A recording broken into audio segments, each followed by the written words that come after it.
Come with me and we're going to be doing a clutch and a flywheel on a Peugeot 3008. As always, first thing we need to do is the battery and the battery tray out of the way. Now that we've got everything out of the way, we just need to remove the gear cables off the gearbox and just undo this gearbox mount here. Don't undo it all the way, leave it on a few threads and then everything is underneath.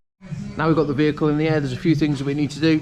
Central drive shaft nut, bottom ball joint, drain the gearbox oil out of it, get this drive side wheel off as well. We need to remove just this bearing here with two little Torx or Allen keys. I can't remember for love of the money, but we'll have a little look. Now that we've got everything removed and disconnected, what we need to just jump up on the top gearbox mount now with our 18mm and just let it off the mount and we can drop it down. Now it's dropped down, we have got ultimate access to all our bellows and bolts, but you do need to remove just this top mount off the gearbox, which is held on with 3/16. Now we need to get a ratchet with a super long extension and go through, and we can just get the last couple of bellows and bolts. And then with a little bit of a wiggle, we can just get the gearbox out and drop it down absolutely beautifully. Now with the gearbox out of the way, we can get a T40 and undo all the bolts retaining the clutch plate and pressure plate. Now that the clutch is off, we need to get round to the flywheel, which is the reason why we're changing this. As you can see in here, it is absolutely shot. It's even took the heads off the bolts as well. Let's get it off.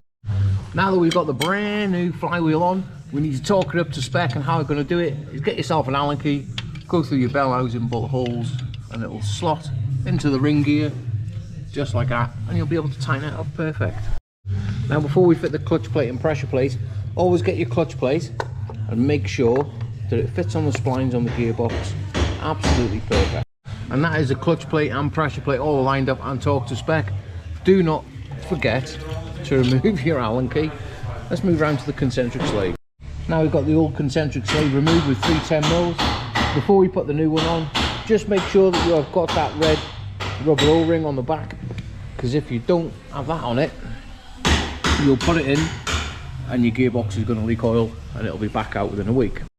Now we've got the new concentric slave fitted, all we need to do is just put a little bit of grease on the input shaft and then we can get this gearbox back in. And there we have it, that is one gearbox all put back in. All I've got to do now is literally just build it back up.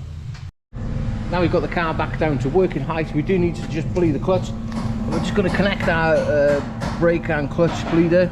We're just going to set it to about 1.5 bar.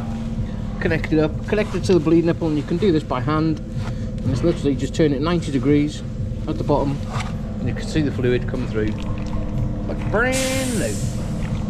Look at the colour of it, it's minging.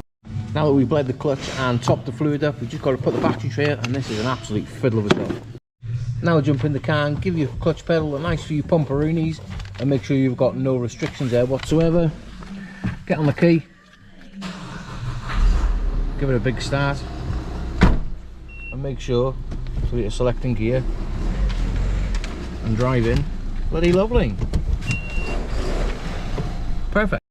And there you have it, that is one dual mass and clutch replacement on a Peugeot 3008. I'm just going to take it down the road now, put the wheel trims on, give the wheels a big torque and just make sure that the clutch is working perfectly. Let's get it set.